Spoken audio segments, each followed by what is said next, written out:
На ремонте ВАЗ-2107. Регистрация российская. Ну, город Краснодон куплена. Машинка из города Краснодон. 2003 год выпуска. Карбюраторная.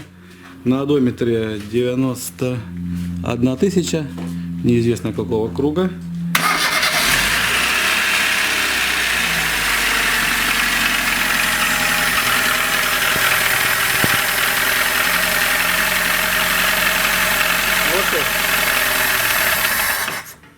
Ужасные звуки издаются. Значит, парни вдвоем ремонтировали двигатель, заменили кольца и заменили укладыши.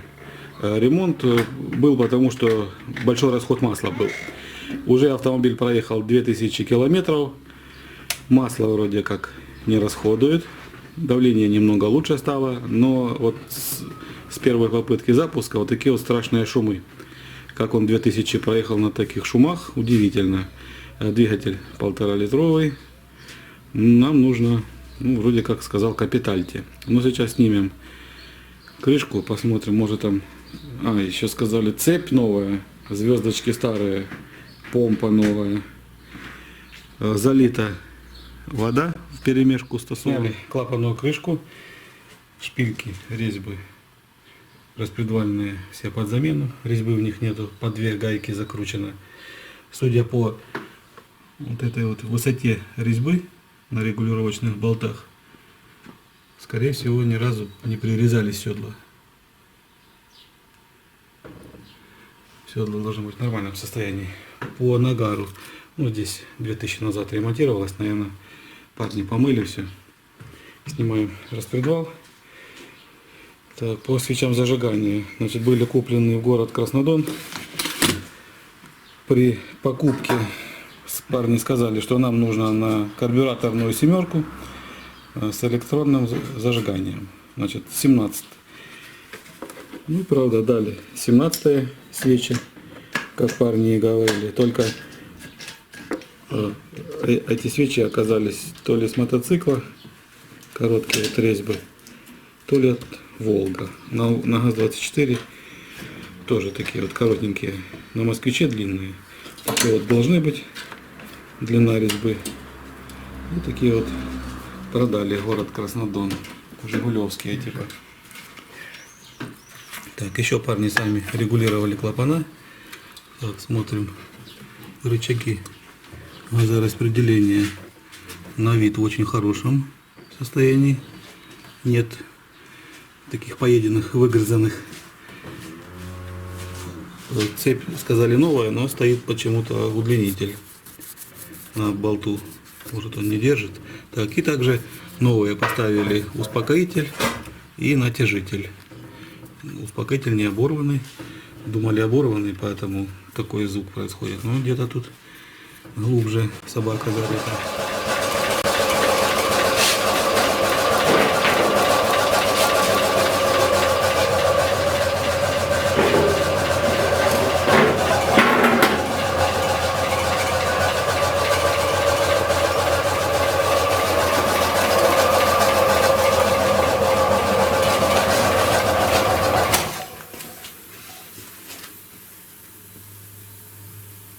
Клапана хорошо не провалены, седла не тронуты. Это нагар еще, скорее всего, до того, как меняли кольца. Блок цилиндров, я думаю, троечный, нет, ВАЗ-2106. Значит, поршни здесь 79 и стандарт. Износ сейчас померяем. Ну, скорее всего, следующая росточка будет первая 79,4.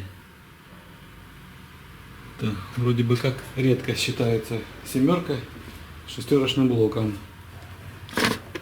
Так, по табличке сейчас посмотрим. Да, двигатель 2106. Головка блока цилиндров тоже еще ни разу не фрезерованная. Какие-то обозначения стоят тут. Буква D. Клапана, правда, изношены. Не только эрозионный вот этот тарелка клапана, головка клапана, но уже и изношены сами стержни.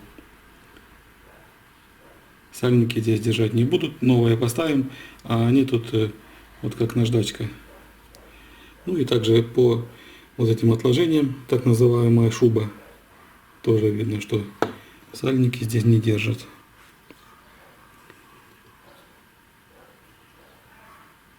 Тут никакая химия. Клапана еще родные вазовские. Я попробовал магнитом, тарелка не магнитится, стержень магнитится. Износостойкие. Постараемся тоже вазовские найти. Так, ну и люфт. Выработка. Менять будем направляющие втулки. Ну, полностью капиталить будем. Разбираем двигатель, блок цилиндров. Видимо, с этой части венец очень сильно съела. Может быть, перевернем, может быть, новый купим. Волной. Дальше идет ровно. А здесь волна сточенная, выгрызли. По поверхности терпимо, несколько видно таких перегревах. Перегретый был пятна. По сцеплению все хорошо. Диск шлицевая на месте, износа нет практически. ЕВР, видимо, недавно менялся. Оставляем старый.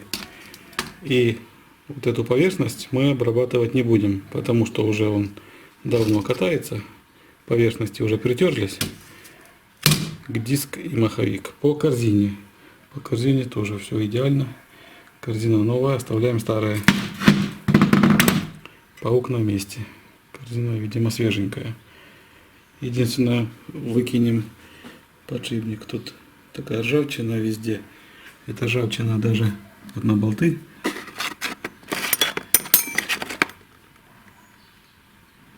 Перешла немного, ну как пыль. Так, не держит сальник.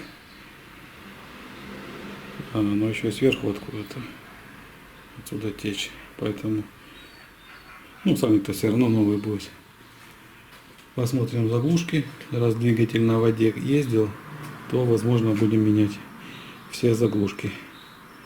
Такой вот кронштейн под генератор большей мощности. Здесь музыка такая солидная стоит, много очень напряжения потребляет. И генератор такой вот, или 80, или 100 ваттный. Тихо работает. Вот такие вот натяжители. Так, ну пока что неизвестно, что у нас так тарахтело, стучало и шумело. Может быть, снимем переднюю крышку, увидим, или поддон. Поршни пока с шатунами не доставали. Ну пока что опять никакого криминала особо не видно. Немножко там забита сетка. Придется повозиться теперь с герметиком на картере и на блоке цилиндров. Цепь, да, цепь новая. Звездочки старые. Все притянуто было. Промвал. Ничего не тарахтит пока. Все вращается. Никакой стружки нет. По вкладышам. А по вкладышам немножко есть задиры. Здесь еще стандарт.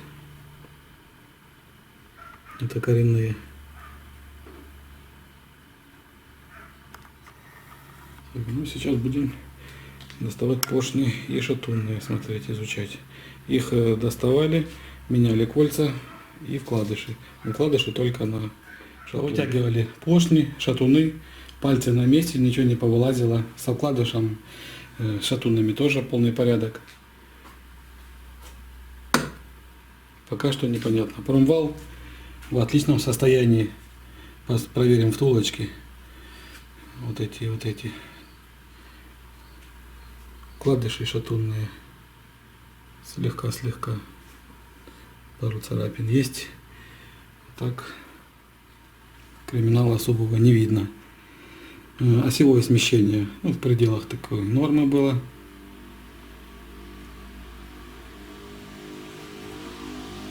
Средний немножко подрятый. Ну, скорее всего, вал будет шлифоваться в первый ремонтный размер 0,25 по кругу. Блок цилиндров сейчас будем отмывать. Уже полностью разобран.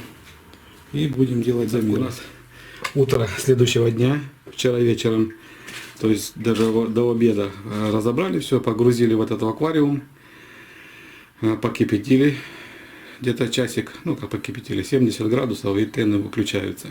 И потом всю ночь это все у нас откисало. Сейчас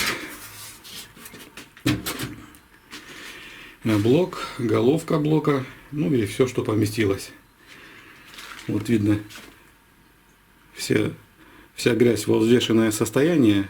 Это дорожная грязь, так называемая, там пыль, глина, песок. А все маслянистое, я сейчас достану блок, посмотрим, оно должно было раствориться все. Так, ну после этого обдам еще мойкой высокого давления все эти детали. И так выглядит блок цилиндров после аквариума и мойка высокого давления. Такое ощущение, что его и внутри красили. Погружали в какую-то ванну.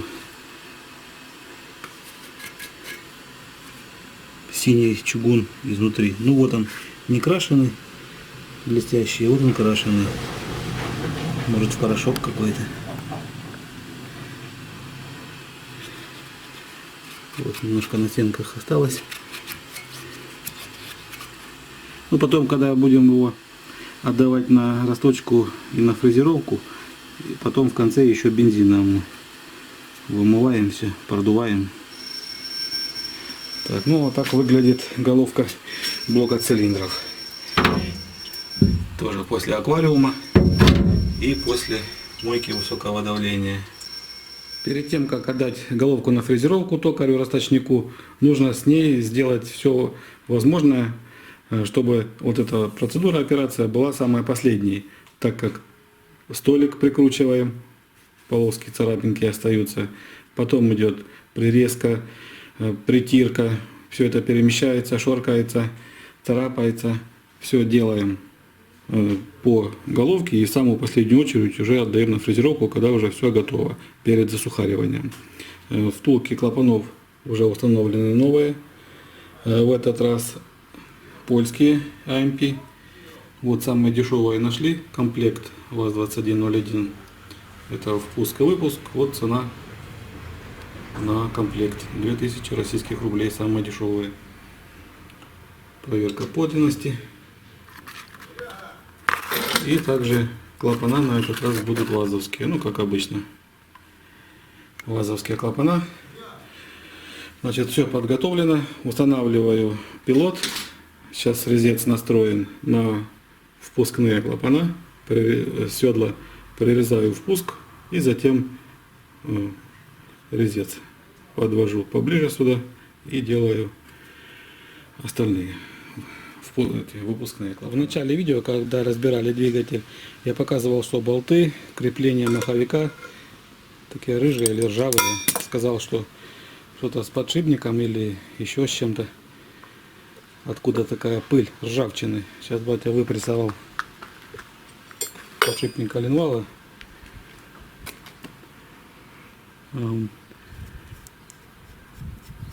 Не крутился бы, да, поначалу? Не крутился, так он и сейчас не крутится. Это ж крутится, съемник крутится, а он на месте стоит. То есть вообще не шлифованный коленвал у нас получается, а стандарт. Отдадим его на шлифовку. Расточник вот эту поверхность нам подсальник сделает, ну и все остальное. Сейчас будем доставать заглушки, чистить вал. Все-таки 2003 год выпуска. Попробуй, крутни.